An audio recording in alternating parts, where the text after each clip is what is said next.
Eşidəndə dəyişmişəm dünyamı, çiçəklər də haray salsa incimə. Demirdin mi alacaqsan canımı, ruhum getsə, canım qalsa incimə.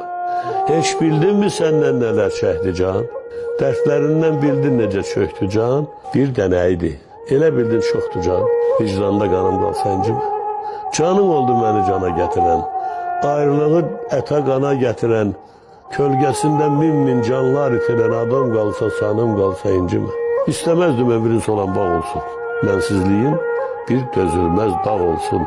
Qoymadın ki bircəciyi ağ olsun, günlər sənə qənim qalsa incimə.